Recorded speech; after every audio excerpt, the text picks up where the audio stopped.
ప్రసిద్ధ పుణ్యక్షేత్రం భద్రాచలం శ్రీ సీతారామచంద్రస్వామి దేవస్థానం trust board లేకుండానే కొనసాగుతోంది. ఈ అంశం అడుగు ముందుకు 10 అడుగులు వెనక్కు అన్న చందంగా కొనసాగుతోంది. ప్రభుత్వాలు మారినా పరిస్థితి మారట్లేదు.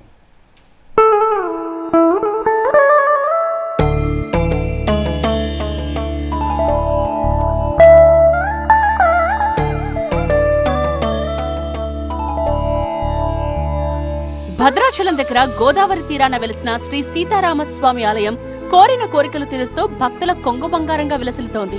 నిత్యం వేలాది మంది భక్తులు ఆలయాన్ని సందర్శిస్తూ ఉంటారు. భక్తుల సౌకర్యాల కల్పన, ఆలయ నిర్వహణ, ఇతర బాధ్యతలు పాలక మండలి చూసుకోవాల్సి ఉంటుంది. అయితే తెలంగాణ రాష్ట్రం ఏర్పాటైన తరువాత ఇప్పటి వరకు ఆలయ పాలక మండలి లేకుండానే దేవస్థాన నిర్వహణ కొనసాగుతూ ఉండడం ఆశ్చర్యానికి గురిచేస్తోంది.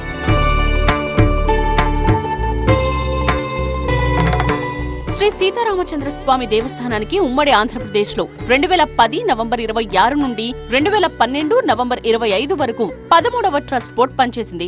అదే చివరి బోర్డు. రాష్ట్ర ఏర్పాటు తరువాత అధికారంలోకి వచ్చిన బీఆర్ఎస్ ప్రభుత్వం 10 ఏళ్ల కాలంలో పాలక మండలి ఏర్పాటుపై దృష్టి పెట్టనేలేదు. ఇక ఇటీవల అధికారంలోకి వచ్చిన కాంగ్రెస్ ప్రభుత్వం హయాంలో కూడా ట్రస్ట్ బోర్డు ఏర్పాటు కాలేదు. అయితే భక్తుల నుండి వచ్చిన డిమాండ్ నేపథ్యంలో రాష్ట్రంలోని ఇతర ఆలయాలతో పాటు భద్రాద్రి దేవస్థానానికి కూడా పాలక మండలి ఏర్పాటుకు గతేడాది రాష్ట్ర ప్రభుత్వం డిసెంబర్లో నోటిఫికేషన్ విడుదల చేయగా 50 మందికి పైగానే ఆశావాహులు దరఖాస్తులు సమర్పించారు. పాల్వంచలోని పెద్దమ్మ తల్లి గుడికి పాలక మండలి కొలువు తీరినా రామాలయం విషయంలో మాత్రం అడుగు ముందుకు పడలేదు, ప్రక్రియ కొనసాగలేదు.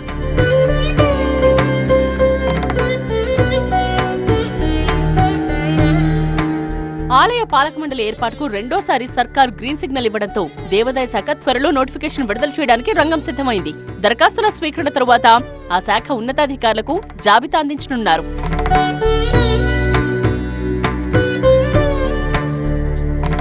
రామాలయానికి 2012 తరువాత ట్రస్ట్ బోర్డు లేకపోవడంతో పలువురు ఆశావాహులు నామినేటెడ్ పోస్టుల కోసం ఎదురుచూస్తున్నారు. మొదటి నుండి కాంగ్రెస్ లో ఉన్న వారితో పాటు జంపింగ్ జిలానీలు సైతం గతంలో దరఖాస్తు చేసుకున్నారు. గతేడాది వెలువడ్డ నోటిఫికేషన్ నేపథ్యంలో దరఖాస్తు చేసుకున్న వారు ఎమ్మెల్యే సిఫార్సు లేఖలతో పాటు మంత్రుల ఆశీస్సుల కోసం ప్రదక్షిణలు చేశారు. అయితే అప్పుడు పాలక మండలి నియామక ప్రక్రియ జరగలేదు. ఇప్పుడు మళ్లీ నోటిఫికేషన్ జారీ కానుండటంతో కథ మళ్లీ మొదటికొచ్చింది.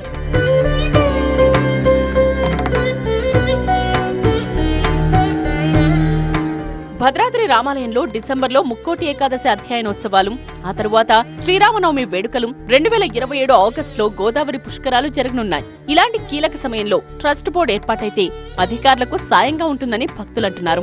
ఉత్సవాల సమయంలో ఆలయ అభివృద్ధికి తీసుకోవాల్సిన చర్యలు, ప్రణాళికలను సర్కార్ దృష్టికి తీసుకువెళ్లే అవకాశం ఉంటుందని అభిప్రాయపడుతున్నారు. మండలి ఏర్పాటుతో నిధులు కూడా విడుదలయ్యే అవకాశం ఉంటుందని ఆశాభావం వ్యక్తం చేస్తున్నారు.